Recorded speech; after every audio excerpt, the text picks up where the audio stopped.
كريستيانو رونالدو، الذي يعتبر أحد أعظم لاعبي كرة القدم في التاريخ، ولد في 5 فبراير 1985 في ماديرا، البرتغال. دعونا نستعرض مسيرته الكروية المذهلة منذ ولادته حتى الآن. البدايات المبكرة. ولد كريستيانو رونالدو في مدينة فونشال بجزيرة ماديرا البرتغالية لعائلة متواضعة.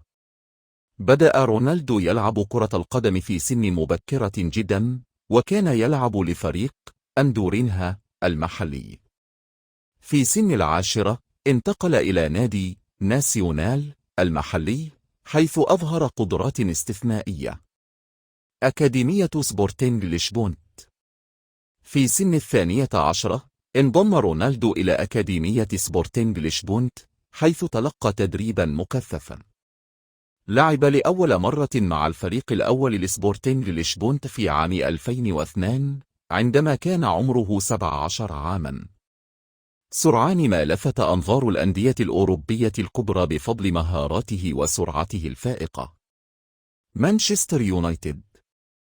في عام 2003 انتقل رونالدو إلى مانشستر يونايتد مقابل 12.24 مليون جنيه استرليني، مما جعله أغلى لاعب مراهق في تاريخ كرة القدم آنذاك. تحت قيادة المدرب السير أليكس فيرغسون، تطور رونالدو ليصبح واحدا من أفضل اللاعبين في العالم. فاز مع مانشستر يونايتد بالعديد من الألقاب، بما في ذلك الدوري الإنجليزي الممتاز، وكأس الاتحاد الإنجليزي، ودوري أبطال أوروبا. ريال مدريد. في عام 2009 انتقل رونالدو إلى ريال مدريد مقابل مبلغ قياسي بلغ 94 مليون يورو.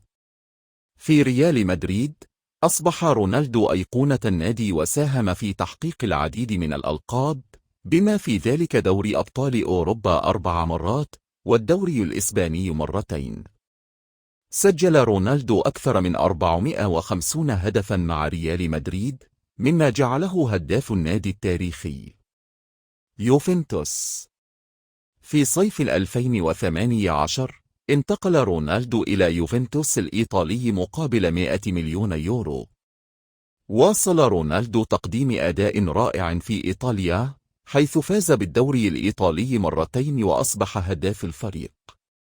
كما ساهم في تحقيق لقب كأس إيطاليا. العودة إلى مانشستر يونايتد. في أغسطس 2021 عاد رونالدو إلى مانشستر يونايتد بعد غياب دام 12 عاما.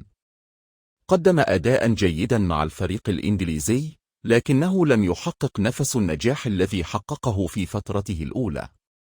النصر السعودي. في ديسمبر 2022 انتقل رونالدو إلى نادي النصر السعودي في صفقة ضخمة، مما جعله أحد أبرز اللاعبين في الدوري السعودي. المنتخب البرتغالي. يعتبر رونالدو قائد المنتخب البرتغالي وأحد أبرز لاعبيه على مر العصور.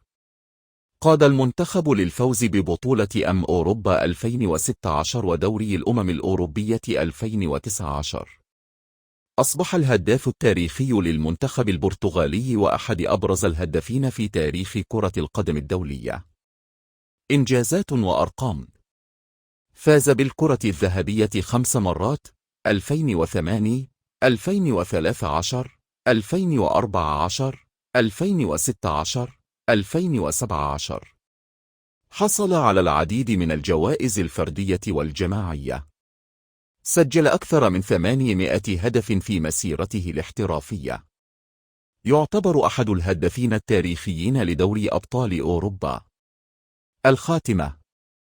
كريستيانو رونالدو هو لاعب كرة القدم استثنائي يتميز بموهبته الكبيرة وروحه القتالية. من بداياته المتواضعة في ماديرا إلى النجومية العالمية، يظل رونالدو رمزا للعمل الجد والتفاني. على الرغم من تحقيقه للكثير من الإنجازات، فإن طموح رونالدو لا يزال بلا حدود، ونتطلع لرؤية المزيد من إبداعاته في المستقبل.